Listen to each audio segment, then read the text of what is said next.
Hello friends, welcome back to study with me classes. I hope आप सभी अच्छे होंगे। आज हम लोग डिस्कस करने वाले हैं डीएलएड 2023 फर्स्ट सेमेस्टर के सब्जेक्ट्स वाइज सिलेबस, जिसमें पहला सब्जेक्ट है बाल विकास। ठीक है, तो चलिए स्टार्ट करते हैं। तो डिस्कस करने से पहले आप सभी एक कॉपी ले लीजिए, एक नोटबुक जिसमें ये सिलेबस को लिख लीजिए, जिससे आपको पता चलता रहे कि क्या सब्जेक्ट कौन सा चैप्टर आप पढ़ चुके हैं और कौन सा चैप्टर आप नहीं पढ़े हैं, कौन सा इम्पॉर्टेंट है, कौन सा इम्पॉर्टेंट नहीं है। तो अगर आप ऐसा करते हैं, उसे लिख लेते हैं, तो आपको आसानी होगी। आपको पता होगा कि आप क्या सब्जेक्ट पढ़े हैं, क्या सब्जेक्ट नहीं पढ़े हैं, कौन सा लेसन पढ़े हैं, कौन सा लेसन नहीं पढ़े हैं, कौन सा इम्पॉर्टेंट है, कौन सा इम्पॉर्टेंट नहीं है। ये सारी चीज़ों के बारे में आपको पता चल जाएगा और चलता रहेगा। और आपको ये डीएलएड में 4 सेमेस्टर होता है। अब ये तो है नहीं कि आप ओरली सब कुछ याद करे रहेंगे, आप याद नहीं कर पाएंगे। और हर 6 महीने पे एग्ज़ाम होता है, तो इसके लिए आपको इसे लिखना ही पड़ेगा। बहुत ज़्यादा नहीं, बहुत छोटे छोटे उसमें आप लिखिए, लेकिन आप लिखिए, लिखने से आपको याद रहेगा। तो चलिए इसमें आगे बढ़ते हैं। पहला जो हमारा सब्जेक्ट है, जो कि 50 नंबर का है।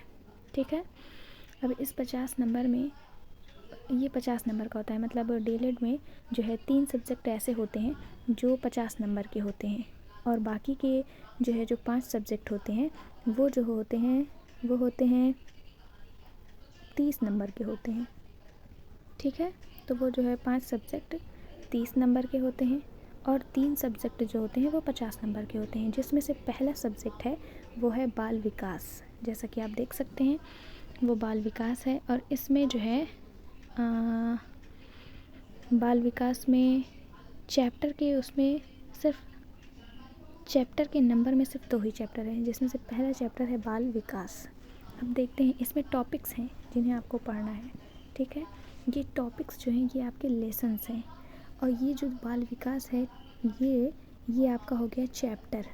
ठीक है, ये हो गया आपका चैप्टर, ये है आपका लेसन।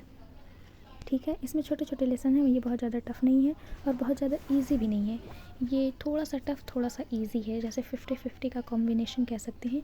कुछ चीज़ें आप जनरली बेसिस पे जानते होंगे, जिन्हें आपको लिखने और ज़्यादा कुछ करने की ज़रूरत नहीं है, बस एक सरसरी नज़र डालने की ज़रूरत है। लेकिन कुछ चीज़ें इसमें ऐसी हैं जिन्हें आपको पढ़ना पड़ेगा, जो आप पहली बार सुन रहे होंगे, पहली बार आप जिसके बारे में जान रहे होंगे, तो उसको आपको लिखना भी पड़ेगा और उसे आपको पढ़ना भी पड़ेगा।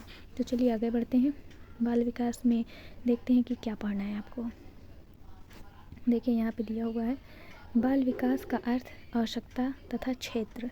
फिर बाल विकास की अवस्थाएं, सहसावस्था, बाल्यावस्था, किशोरावस्था, इनके अंतर्गत होने वाले विकास, शारीरिक विकास, मानसिक विकास, बुद्धि लब्धि, आईक्यू बुद्धि परीक्षण, फिर संवेगात्मक एवं संज्ञानात्मक। जैसे देखिए, इसमें दिया है पियाजे का सिद्धांत।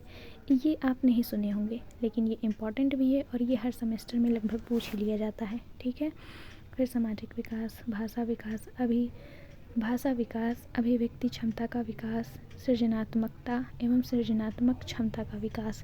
फिर यहाँ देखिए, ये भी एक इम्पॉर्टेंट ही है। ठीक है, और यहाँ है व्यक्तित्व का विकास, अर्थ, प्रकार। ठीक है, अब हम इस पेज को स्लाइड करते हैं। चलिए आगे बढ़ते हैं। अब यहाँ पे देखते हैं अच्छे से। ये देखिए, ये आपका यहाँ पे देखिए चैप्टर बदल गया, और ये अभी वही चैप्टर, दूसरा चैप्टर ही चल रहा है। ये आपका तीसरा चैप्टर है। ठीक है, यहाँ पे आप व्यक्तित्व का विकास, व्यक्तित्व परीक्षण के तरीके एवं समायोजन के उपाय, वैयक्तिक भिन्नता, कल्पना चिंतन का तर्क का विकास, और बाल विकास के आधार पर उनको प्रभावित करने वाले कारक, जिसमें वंशानुक्रम कारक और वातावरण है। ठीक है, अब ये है आपका दूसरा चैप्टर नंबर 2, जिसमें आपके कई टॉपिक्स हैं, मतलब लेसन। ठीक है, लेसन है ये आपके। यहाँ पे दिया हुआ है अधिगम, सीखने का अर्थ, अधिगम को प्रभावित करने वाले कारक, बालक का शारीरिक मानसिक स्वास्थ्य, परिपक्वता, सीखने की इच्छा, प्रेरणा, विषय सामग्री का स्वरूप, वातावरण, शारीरिक मानसिक थकान। अधिगम की प्रभावशाली विधियाँ, उनके अधिगम की प्रभावशाली विधियाँ, करके सीखना, अनुकरण द्वारा सीखना, ठीक है, निरीक्षण करके सीखना, परीक्षण करके सीखना, ठीक, सामूहिक विधियों द्वारा सीखना, सम्मेलन व विचार गोष्ठी विधि, प्रोजेक्ट विधि, समूह अधिगम, ठीक है। फिर यहाँ पे देखिए आ गया दूसरा लेसन, अधिगम के नियम, थॉर्नडाइक के सीखने के प्रमुख एवं गौण नियम तथा सीखने और सिखाने में इनका महत्व, ये सबसे इम्पॉर्टेंट है, ठीक है। इन सब में हैं कुछ चीज़ें जो बहुत ही ज़्यादा इम्पॉर्टेंट हैं, उसको हम आगे दिखाते हैं। ये देखिए यहाँ पर, ये देखिए बाल विकास में सबसे ज़्यादा इम्पॉर्टेंट यही है, ये वेरी इम्पॉर्टेंट है, ठीक है, जिसमें थॉर्नडाइक का प्रयास एवं त्रुटि का सिद्धांत, पावलोव का संबद्ध प्रतिक्रिया का सिद्धांत, स्किनर का क्रिया प्रसुप्त अधिगम सिद्धांत, फिर कोहलर का सूझ एवं अंतर्दृष्टि का सिद्धांत, प्याजे का सिद्धांत, ब्रून का सिद्धांत, ठीक है। ये सबसे इम्पॉर्टेंट है और ये सिर्फ इसी के लिए इम्पॉर्टेंट नहीं है, ये सीटेट, ठीक है, सीटेट, सुपर टेट और यूपी टेट, ये इन सब के लिए इम्पॉर्टेंट है। कहने का मतलब है कि ये फेवरेट है और ये फोर्थ, चार के चारों सेमेस्टर्स के लिए भी इम्पॉर्टेंट है। उसके बाद फिर ये अभी प्रेरणा हुआ है, मतलब अभी प्रेरणा है। फिर यहाँ पे देखिए ध्यान, एक मिनट, यहाँ पे देखिए ध्यान, स्मृति और सांख्यिकी, ये जो यहाँ पे दिया हुआ है तो उसमें बता रहा है कि ध्यान के बारे में आपको क्या पढ़ना है, अर्थ, प्रकार, ध्यान को प्रभावित करने वाले कारक, बच्चों का ध्यान केंद्रित करने के उपाय, ये आपको दिया है कि इस लेसन में आपको क्या क्या पढ़ना है, ये सब में वैसे ही दिया हुआ है, ठीक है। अब ये देखिए आ गया प्रोजेक्ट, प्रयोगात्मक, प्रैक्टिकल के लिए ये किया जाता है, लेकिन वैसे इसका जो है ज़्यादा यूज़ नहीं आता, मतलब ये कोई करवाता नहीं है, सिलेबस में दिया हुआ है कि आप चाहें तो इसका भी यूज़ करवा सकते हैं। यहीं पे आपका सिलेबस ख़त्म होता है, मतलब यहाँ पे सिलेबस ख़त्म हो गया आपका।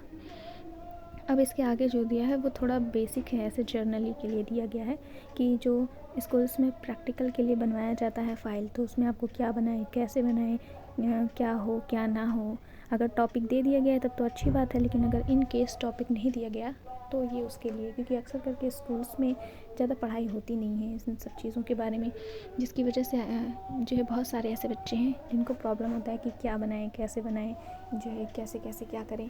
तो उनके लिए ये जो है, पहली बात तो ये इजी टॉपिक्स हैं, दूसरी ये जो टॉपिक्स हैं ये इजी हैं, और अगर ये जर्नली पूछी भी बहुत जाती हैं, इजी हैं प्लस इम्पॉर्टेंट हैं, ये जर्नली पूछी भी बहुत जाती हैं और ये आती भी हैं जब जो है आप लोगों का वो होता है प्रैक्टिकल, तो उसमें ये पूछे जाते हैं, ठीक है।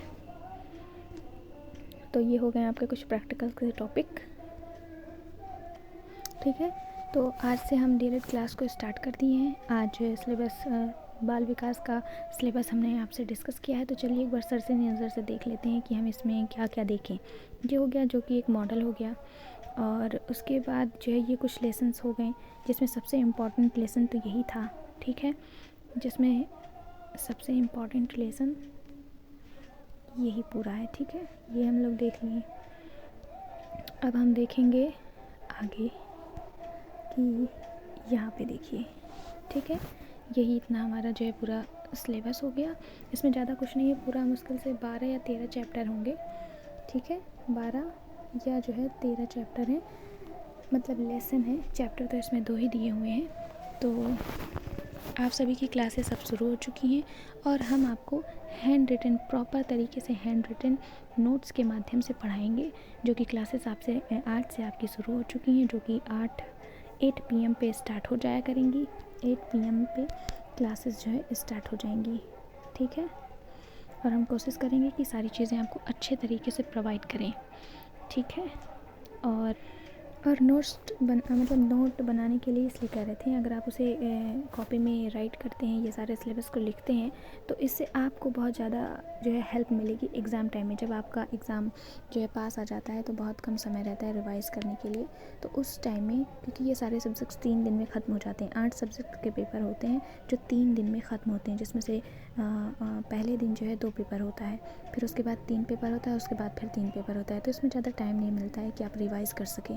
इसलिए अगर आप नोट बनाए रहेंगे तो आप without any interruption, without any distraction आप जो है इसको रिवाइज़ कर सकेंगे।